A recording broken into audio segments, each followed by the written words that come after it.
So ever since when I was little, whenever I would get headaches, my mom would always get really nervous, and I would never really know why. And she used to tell me that sort of just my dad had like a brain tumor and that was it. But she never really told me the story about it, and so now I know the story.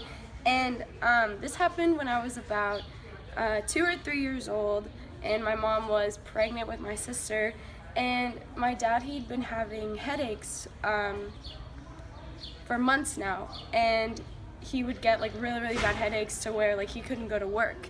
And so my mom, one day she finally said that maybe it's your vision that's messing with your headaches.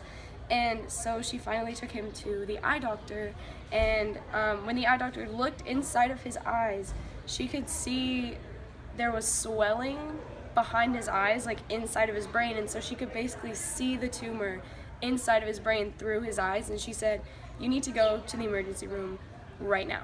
And so they went straight to the emergency room, and they found that he had a tumor called an anaplastic astrocytoma. And so that's sort of like, it's a tumor that has a small mass in it, but then there are a bunch of sort of tentacles in the tumor that spread to different parts of the brain.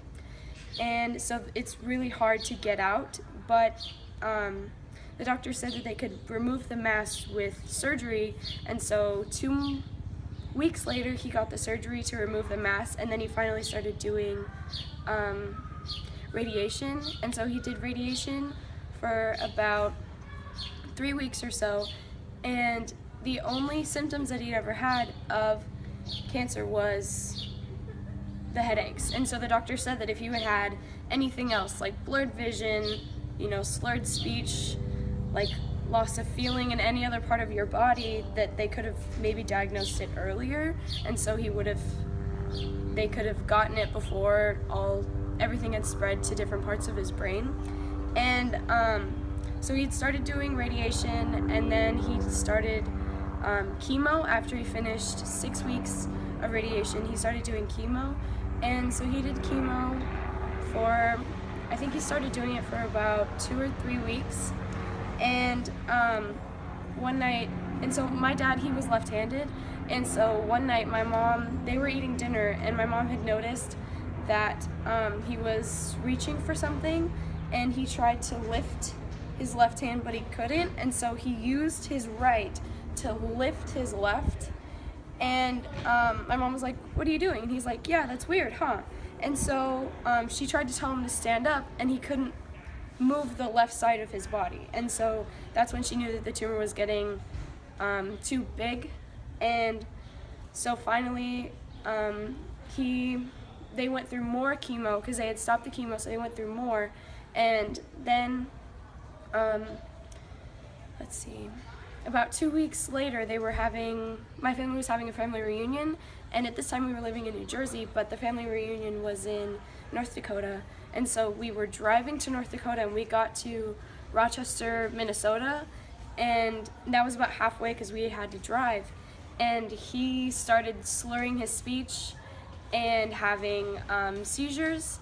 And so we took him to the very famous Mayo Clinic, and the doctor said that the only way that would give him a chance was to put a shunt sort of in the back of his brain, and that was sort of to relieve the pressure because the tumor was swelling. And basically he said that he didn't want it, and my mom said, "This is the only way that you're gonna get out of here," and that was after he'd had about 4 seizures.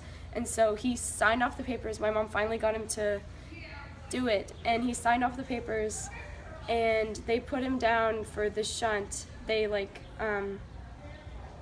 put the anesthesia in, and they put the shunt in, and he basically never woke up again. Like, he would open his eyes, but he couldn't say anything. He would look around and blink and stuff, but he couldn't say anything. He couldn't move his arms, and he stayed alive for 2 more weeks, and then my mom decided to finally sign the DNR. And so basically, that put a lot of pressure under my mom, and so that's why, she gets really nervous whenever I have a headache or whenever, you know, like something is happening to me, because she feels like that's gonna happen to me since it happened to him. And yeah.